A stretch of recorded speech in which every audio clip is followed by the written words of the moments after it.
Hi YouTube, Josh here with the channel ZZZ Giant Awake. This is going to be a movie about Michael Brown and Ferguson. Hopefully it reveals some facts that you don't know. It's essentially going to be a recap of the facts that I know, and then I'm going to go into my personal opinion about it. As I want this to be as official as possible, I'm going to have a corresponding citation in the description with the number right here. So, for example, if I need to cite source 1, there will be ta-da. And also I wanted to say I'm not going to do it justice. I wanted to take the time and add video in as it was corresponding, but some of the videos are from official sources and I wouldn't be able to use them while on here as an unofficial source. So I think that it's important that you actually check the sources out yourself. There'll be times in the movie where I think that it's going to be appropriate to pause the movie and go watch the actual videos corresponding with what I'm talking about. Also, I suggest that you test or that you look at all of the sources, because they're going to, they're a lot more in depth than I'm going to get into in any particular point of the story. With that being said, I'm going to go ahead with the story. So on August 9th at 12:01 p.m., Michael Brown and his friend Dorian Johnson were stopped by a police officer while walking down the street. According to Dorian Johnson and other witnesses, he and Michael Brown were walking when the police officer pulled up to them and told him to get off of the street. They told the officer they were almost to their destination. The cop, still in his car, started to pull away, and the boys continued to walk down the road. The cop then reversed his car, nearly hitting Brown and Johnson. Then he threw his car door open, which hit one of them and bounced back. The cop then reached out and grabbed Brown. There was some sort of physical altercation, which is somewhat disputed by, from what Dorian Johnson said and what police are claiming. So we don't know what that physical altercation looked like. Then the officer pulled out his gun, said, "I'll shoot you," and then fired once from inside the car, hitting Brown. Both young men, now scared, ran. Johnson hid behind a car and Brown ran down the street. The officer exited his car and shot several more times. Brown then turned around and the officer Johnson then shot several more times, killing Brown. Now here's where I wish I could tell you the actual officer's side of the story, but as he hasn't committed his story to paper, that is quite impossible to do. Now here's also where things go from bad to worse. And keep in mind that the context of bad is that there was an unarmed 18-year-old black man shot in the middle of the street by an officer who was while more than 15 feet away from the police officer's car. Now, I'm uncertain how police and medical officials knew to come and to that location immediately, because the officer didn't call a dispatch, and St. Louis found out. The St. Louis dispatch found out about this incident through the news. And then when they called Ferguson, Ferguson couldn't confirm. Eventually, St. Louis took over the scene, and after a few hours, Michael Brown's dead body was loaded into an SUV. And here's one of those places where you should stop and watch the citation right here. And the reason why I want you to watch that movie is because you can understand for yourself what I mean when I say that later that night, in the neighborhood where Brown was shot, police showed up in force. They came with assault weapons, and this gave the community an opportunity to demonstrate by protesting. They raised their hands and walked towards the officers chanting, "Hands up," which eventually became "Hands up, don't shoot." On August 10th, Anonymous released a statement, which I suggest you watch. They demanded that state legislation titled Mike Brown's Law be introduced to create a standard for police conduct. As part of they later amended their original statement to include that all police officers wear front-facing lapel cameras. Also that same day, on August 10th, a press release from Captain John Belmer of St. Louis Police, he confirmed the bare-bone facts, such that there was at least one shot fired while within the car. There was an altercation, that the boys were unarmed, that the scene that this whole incident took place covered an area of 35 feet, and that the state officer who shot Michael Brown is on administrative leave. Days passed, and the police refused to release the name of the police officer involved in the shooting. Conservative media started spinning against Michael Brown. Among the peaceful protesters, there was also times where looting and rioting occurred. Now, after the second night, police decided that it would be appropriate to send police officers with military equipment which included armored vehicles, smoke grenades, rubber bullets, and as part of what they were doing, they were arresting members of media, and also using intimidation tactics against them. Now, the primary frustration of the protesters at this point seemed to be that an officer might completely evade any chance of justice by being hidden by the police until forgotten, which has happened with other cases. Anonymous, through some digging, claimed to have the name of the officer in question. After waiting some time and trying to verify the name that they had, they released the name of an officer. While it was close to the actual name of the officer, it wasn't the right name. Now, some people might claim that Anonymous didn't help, but I think that because of the pressure put on by Anonymous, in addition to the protests, we got the officer's name when we did. On August 15th, police released the name of Darren William as the officer who shot Brown. In that very same press conference, they released information that Brown was the primary subject of a strong-arm robbery that happened earlier that day before Brown was shot. The way they released it is they talked about the time frame in which minutes before Brown was confronted by Officer Darren Wilson, that he took part in a strong-arm robbery. The release caused enough confusion that they had a second press release just to clarify that the Officer Wilson did not know about the robbery at the time Mike Brown was shot. This also created a lot of distraction in the media from the original story. This also, understandably, Brown's family accused the officers of character assassination as the primary reason for releasing that at the same time. Now, the conservative media have tried to assassinate the character of Brown if police hadn't done that already.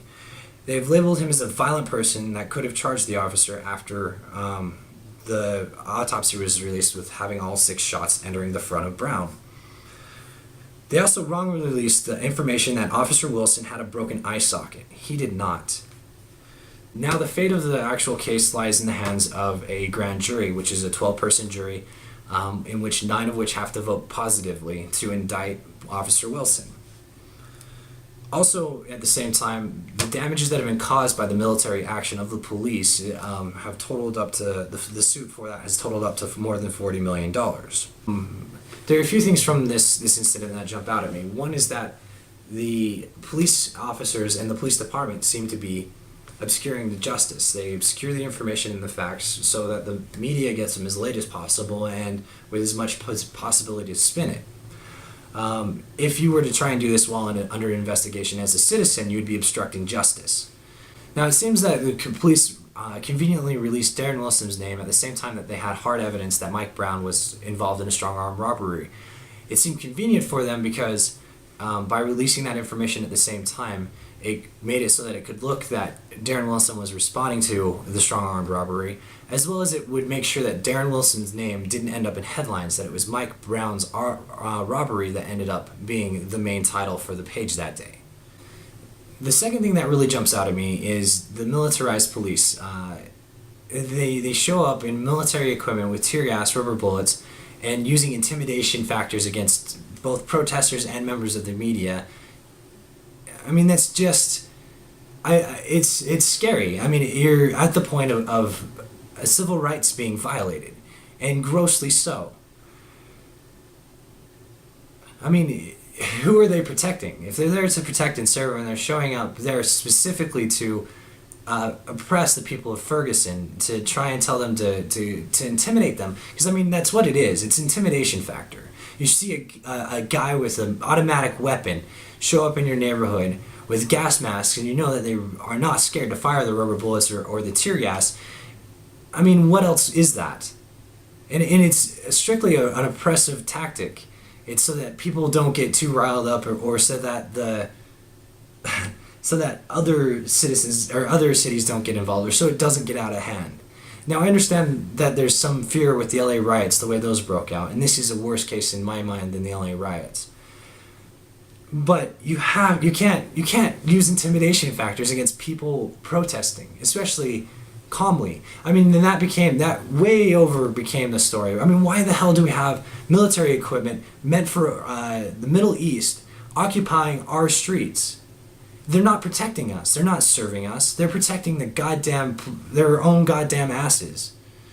And it seems very apparent to me, and it's gross. And the third thing that jumps out to me is absurd is the way the media spun this.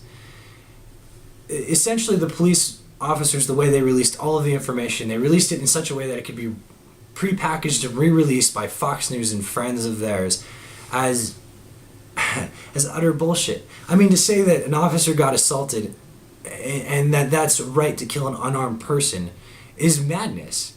That means anytime that there's an assault on a police officer or somebody's drunk and disordered, that the police can just shoot them down now and execute them on the street, not charge them with crimes. And then the media, what's worse about it is the media isn't holding police accountable the way they should. That's what the media is here for, is to cover. The media protects us from our government.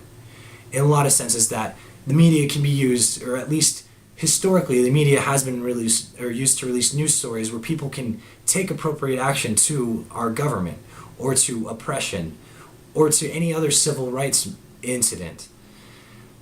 And it makes me sick that Fox News and other conservative media sources are doing as much as they can to slander Mike Brown, when Mike Brown, even though it seems very likely that he was involved in that incident, Mike Brown didn't deserve to be shot to death. Even if he punched the police officer, sucker punched a police officer in the face, and then ran away, he doesn't deserve to be shot to death. I mean, I don't understand why we trust these people with guns in our lives. And the fourth thing that stands out is this really isn't an isolated incident. People don't get upset and protest against things that they like on a fluke, on something that is absurd. It happens when things get so fucked up that they get beyond a certain point, that they're no longer bearable. And I'm sure that these people who have been stopped more often than not, who have whitey police officers that don't represent them and don't understand them in their neighborhoods, doing these oppressive things and then finally shooting one of their children was just what caused the incident to boil over. And I don't think it's isolated just to Ferguson. If you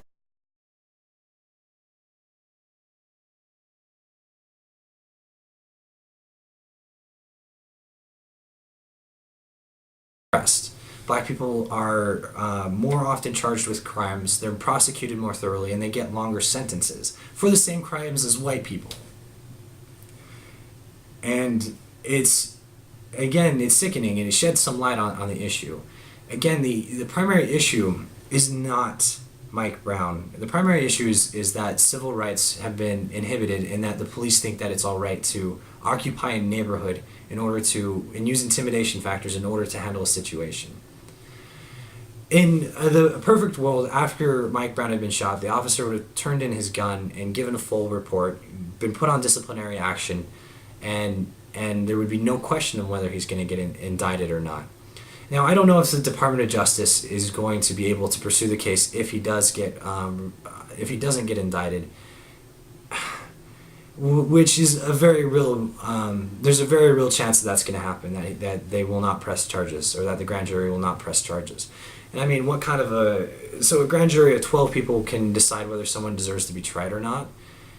I think it's obvious that this does need to go into court and play out there. If he's found not guilty, then I'll understand it. But the fact that he's not going to ever probably see a day in court, I don't know how you can be a decent human being and not be frustrated by that. Well, thank you guys. This is a more somber video, but I hope you learned something, and have a wonderful day.